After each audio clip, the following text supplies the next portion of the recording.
नमस्कार। अरुणाचल समाचार में आपका स्वागत है। मैं हूं यारमता सिंह। आइए बुलेटिन में सबसे पहले देखते हैं मुख्य समाचार।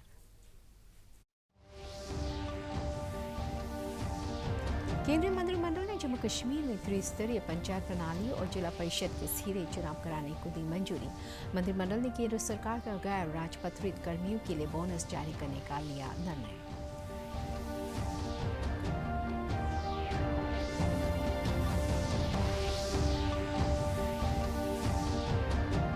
आज पुलिस स्मृति दिवस पर देश भर में आयोजित किए गए कार्यक्रम। उपराष्ट्रपति, प्रधानमंत्री और केंद्रीय गृह मंत्री ने पुलिस स्मृति दिवस पर शहीद पुलिसकर्मियों को दी श्रद्धांजलि।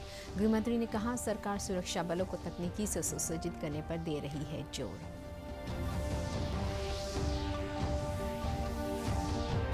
देश में कोविड-19 से स्वस्थ होने की दर 88.81% हुई। प्रधानमंत्री नरेंद्र मोदी ने कहा, कोविड-19 से बचाव के लिए जब तक दवाई नहीं तब तक ढिलाई नहीं, मंत्र का पूरी तरह से पालन करना आवश्यक।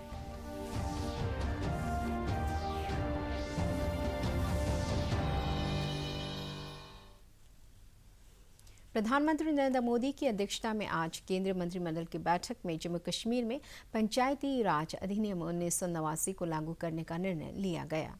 केंद्रीय सूचना एवं प्रसारण मंत्री प्रकाश जावड़ेकर ने संवाददाताओं को मंत्रिमंडल के फैसले की जानकारी देते हुए बताया कि देश के अन्य भागों की तरह जम्मू कश्मीर में 3 स्तरीय पंचायत चुनाव के तहत जिला परिषद के सीधे चुनाव कराने को मंजूरी दे दी है। श्री जावड़ेकर ने कहा कि केंद्रीय मंत्रिमंडल ने केंद्र सरकार के नॉन गैजेटेड कर्मचारियों को वर्ष 2019-20 के लिए बोनस देने का निर्णय लिया है। उन्होंने कहा कि 30 लाख कर्मचारियों को डायरेक्ट बेनिफिट ट्रांसफर के जरिए एक ही बार में बोनस की राशि जारी की जाएगी। ब्लॉक पंचायत और अब जिला पंचायत, ऐसी पूरी त्रिस्तरीय रचना जो पंचायत राज के कानून में निहित है, वो अब कश्मीर में भी लागू होगी। और जम्मू कश्मीर में अपने ज़िले के विकास की योजना बनाना, डिस्ट्रिक्ट प्लानिंग करना, उस पर अमल करना, उसके लिए आर्थिक सत्ता भी उनको मिलेगी। अभी चुनाव की प्रक्रिया जल्दी शुरू होगी और लोग चुनाव से अपने प्रतिनिधि चुनेंगे। दूसरा निर्णय में विजयादशमी या दुर्गा पूजा के पहले ही तुरंत 30 लाख केंद्र सरकार के कर्मचारियों को 3,737 करोड़ रुपीस का बोनस का भुगतान तुरंत शुरू होगा। यानी इस सप्ताह में 30 लाख कर्मचारियों के हाथ में 3,737 करोड़ 3,737 करोड़ रुपीस और मिलेंगे। बाजार में मांग बढ़ेगी और फेस्टिवल के सीजन में मध्यम वर्ग के हाथ में पैसा आएगा। तिराप जिले के लाजू अंचल के सानलियाम गांव के निकट असम राइफल्स के 6ठी बटालियन के एक दल पर आज सुबह उग्रवादी संगठन NSCNIM समूह द्वारा घात लगाकर किए गए हमले में एक जवान शहीद हो गया। राज्य के पुलिस प्रवक्ता के अनुसार ये घटना आज सुबह 7 बजे से 8 बजे के बीच हुई। विस्तृत ब्यौरे की प्रतीक्षा है। केंद्रीय गृह मंत्री अमित शाह ने कहा है कि सरकार सुरक्षा बलों को तकनीकी से सुसज्जित कर अपनी सीमाओं को अवैध बनाने पर काम कर रही है। श्री शाह ने आज नई दिल्ली में राष्ट्रीय पुलिस स्मारक में आयोजित पुलिस स्मृति दिवस परेड को संबोधित करते हुए ये बात कही। इस अवसर पर उन्होंने कर्तव्य निभाते हुए प्राणों का बलिदान करने वाले पुलिसकर्मियों को श्रद्धांजलि दी। श्री शाह ने पुलिसकर्मियों को आश्वस्त करते हुए कहा कि वे देश की आंतरिक सुरक्षा का ध्यान रखें और नरेंद्र मोदी सरकार सदैव उनका और उनके परिजनों की संरक्षा का ध्यान रखेगी। श्री शाह ने कहा कि अब तक 35,398 पुलिसकर्मी राष्ट्र की सेवा में अपने प्राण गंवा चुके हैं। श्री अमित शाह ने कहा कि पिछले एक वर्ष में राज्य पुलिस बलों और केंद्रीय सशस्त्र पुलिस बल के 264 जवान ड्यूटी करते हुए शहीद हुए हैं। श्री शाह ने कहा कि पुलिसकर्मियों की मातृभूमि के लिए प्रतिबद्धता हर भारतीय को प्रोत्साहित करती है। उन्होंने कहा कि देश को पुलिसकर्मियों की अदम्य साहस और उनकी विशिष्ट सेवा पर गर्व है। एक ऐसा बल है जिसके लिए कोई छुट्टी नहीं होती है, जिसके लिए घड़ी भी नहीं होती है। 24 घंटे 365 दिन तैनात रहना पड़ता है। जब देश की जनता रक्षाबंधन का त्योहार हो, सभी अपने भाई बहनों को राखी बांधते हैं, एक दूसरे को शुभकामनाएं देते हैं। उनको मालूम नहीं है कि मेरे पुलिस बल का जवान चौराहे पर खड़ा रहकर आज भी ड्यूटी कर रहा है। इसके कारण ये त्योहार वो शांति के साथ मनाते हैं। होली के रंग बिखरते हो, ईद का मिलन होता हो या दीपावली के दिए जलते हो, पुलिस के जवानों को छुट्टी नहीं होती है, वो अपनी ड्यूटी करते रहते हैं। संसद के सत्र के अंदर हमने 2 बिल पारित किए हैं, रक्षा शक्ति यूनिवर्सिटी और फॉरेंसिक साइंस यूनिवर्सिटी। रक्षा शक्ति यूनिवर्सिटी से जो बच्चा बचपन से अपनी कैरियर इस क्षेत्र में बनाना चाहता है, सुरक्षा के क्षेत्र में बनाना चाहता है, उसको 12वीं कक्षा से ही इसके लिए तैयार किया जाएगा और एक ऐसा जवान बाहर आएगा जो एक लंबे समय के लिए देश की सेवा करेगा। इसी तरह से फॉरेंसिक साइंस यूनिवर्सिटी के माध्यम से ढेर सारे वैज्ञानिकों की जो कमी है उसकी आपूर्ति करने का हम प्रयास करेंगे और गुनाह को आप क्रैक कर दो, उसके बाद में सजा कराने में ये साइंटिफिक एविडेंस कोर्ट के सामने रखने का प्रयास करेंगे।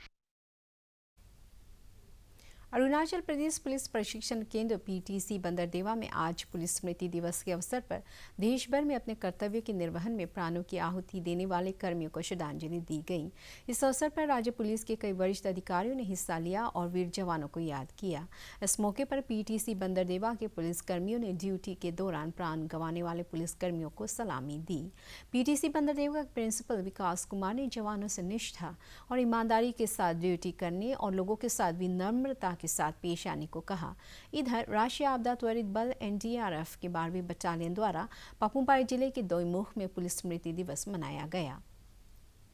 एनडीआरएफ के 12वीं बटालियन के कमांडेंट राजेश ठाकुर और अन्य अधिकारियों ने देश भर में ड्यूटी के दौरान प्राणों को निछावर करने वाले जवानों को याद किया। प्रधानमंत्री नरेंद्र मोदी ने कहा है कि जब तक दवाई नहीं तब तक ढिलाई नहीं के मंत्र का पूरी तरह पालन करना आवश्यक है। उन्होंने कहा कि लॉकडाउन खत्म हो गया है और आर्थिक गतिविधियां धीरे धीरे फिर शुरू हो रही है, लेकिन हम सबको अभी पूरी तरह सतर्क रहना है। राष्ट्र को संबोधन में श्री मोदी ने कहा कि महामारी की वैक्सीन बनने तक ये लड़ाई कमजोर नहीं होनी चाहिए। प्रधानमंत्री ने लोगों को याद दिलाया कि लॉकडाउन भले ही खत्म हो गया, लेकिन वायरस अभी तक नहीं गया है। ऐसे प्रयास किए जाएंगे कि कोविड वैक्सीन सब लोगों तक पहुंचे। प्रधानमंत्री ने मीडिया से जागरूकता फैलाने की अपील की कि मानवता को बचाने के लिए युद्ध स्तर पर पूरी दुनिया में काम हो रहा है। अनेक देश इसके लिए काम कर रहे हैं। हमारे देश के वैज्ञानिक भी वैक्सीन के लिए जी जान से जुटे हैं। भारत में अभी कोरोना की कई वैक्सीन पर काम चल रहा है। इनमें कुछ एडवांस स्टेज पर है, आशास्पद स्थिति दिखती है। साथियों, कोरोना की वैक्सीन जब भी आएगी वो जल्द से जल्द प्रत्येक भारतीय तक कैसे पहुंचे, इसके लिए भी सरकार की तैयारी जारी है। ये समय लापरवाह होने का नहीं है। ये समय ये मान लेने का नहीं है कि कोरोना चला गया या फिर अब कोरोना से कोई खतरा नहीं है। हाल के दिनों में हम सब ने बहुत सी तस्वीरें, वीडियो देखे हैं जिनमें साफ दिखता है कि कई लोगों ने अब सावधानी बरतना या तो बंद कर दिया है या बहुत ढिलाई ले आए हैं। ये बिल्कुल ठीक नहीं है। अगर आप लापरवाही बरत रहे हैं, बिना मास्क के बाहर निकल रहे हैं, तो आप अपने आप को, अपने परिवार को, अपने परिवार के बच्चों को, बुजुर्गों को उतने ही बड़े संकट में डाल रहे हैं। केंद्र सरकार ने कहा है कि देश में कोविड-19 से स्वस्थ होने की दर अब 88.81% हो गई है। पिछले 24 घंटों के दौरान 61,000 से अधिक रोगी स्वस्थ हुए हैं। केंद्रीय स्वास्थ्य मंत्रालय ने कहा है कि अब तक 67,95,000 से अधिक लोग स्वस्थ हो चुके हैं। इस समय देश में कोविड-19 के केवल 7,40,000 रोगी हैं। पिछले 24 घंटों के दौरान 54,044 नए मामलों की पुष्टि हुई है। इस समय भारत में मृत्यु दर 1.51 है, जो वैश्विक स्तर पर सबसे कम मृत्यु दर में से एक है। पिछले 24 घंटों के दौरान 717 रोगियों की मौत होने से देश में मरने वालों की संख्या बढ़कर 1,15,914 हो गई है। भारतीय आयुर्विज्ञान अनुसंधान परिषद के अनुसार पिछले 24 घंटों के दौरान 10,83,000 से अधिक कोविड जांच की गई। भारतीय आयुर्विज्ञान अनुसंधान परिषद IECMR के महानिदेशक बलराम भार्गव ने बताया कि यदि 5 महीनों में किसी व्यक्ति में एंटीबॉडीज कम हो जाती है तो उसके दोबारा संक्रमित होने की आशंका है। उन्होंने लोगों को मास्क लगाने की सलाह देते हुए कहा कि यदि व्यक्ति पहले संक्रमित हो चुका है तब भी उसे सतर्कता बरतनी चाहिए। Antibodies developed in the body. Now these antibodies, after any infection, antibodies पैदा होते हैं शरीर में, वो कब तक लास्ट करेंगे इसके लिए कई स्टडीज़ आई हैं। किसी ने कहा है 3 महीने रहते हैं, कई ने कहा है 4 महीने रहते हैं, कुछ ने 5 महीने तक देखा है इन एंटीबॉडीज़ को। ये बीमारी नई है, इसके बारे में अभी इतना ही मालूम है। तो 5 महीने तक यदि लास्ट करते हैं और किसी के एंटीबॉडी कम हो गए तो उनको दोबारा बीमारी फैल सकती है, दोबारा संक्रमण हो सकता है। इसलिए एहतियात बरतना जरूरी है, मास्क पहनना जरूरी है, even after you have got the disease. Arunachal Pradesh में मंगलवार को कोविड-19 संक्रमित एक रोगी की मौत के बाद राज्य में कोरोना से मरने वालों की संख्या 31 हो गई है। राज्य स्वास्थ्य सेवा निदेशालय के अनुसार कई अन्य बीमारियों से ग्रस्त गोपुर तिनाली के 23 वर्षीय व्यक्ति को निमोनिया की शिकायत के बाद सोमवार को कोविड डेडिकेटेड अस्पताल चिंपू में भर्ती कराया गया था। राज्य में पिछले 24 घंटों में स्वस्थ होने वाले लोगों की संख्या नए मामलों से कम रही। मंगलवार को 255 कोविड रोगी स्वस्थ हुए और 135 नए मामले सामने आए। राज्य में कोविड रिकवरी दर बढ़कर 80.09% हो गई है।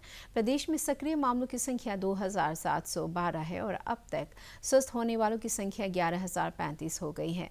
राज्य में पिछले 24 घंटों में 2,335 सैंपल लिए गए और अब तक 2,98,490 सैंपल लिए जा चुके हैं। नेहरू युवा केंद्र NYK ने पोस्ट लॉकडाउन अवेयरनेस कैंपेन के तहत सियांग बेल्ट के पांगन, यक्सी और बिबोक सहित कई इलाकों में स्वच्छ एवं हरित गांव अभियान चलाया। NYK के डिस्ट्रिक्ट यूथ कोऑर्डिनेटर तापुन ताकू ने बताया कि ग्रामीण इलाकों में लॉकडाउन हटने के बाद भी मास्क लगाने, सुरक्षित दूरी बनाए रखने, हाथों को सैनिटाइज करने और स्वच्छता को बनाए रखने के लिए लोगों को जागरूक किया जा रहा है। उन्होंने कहा कि आगामी विंटर सीजन और त्योहारों के चलते कोविड संक्रमण के मामलों के बढ़ने की आशंका के मद्देनजर कोविड दिशा निर्देशों का सख्ती से पालन करने के लिए लोगों को प्रोत्साहित किया जा रहा है।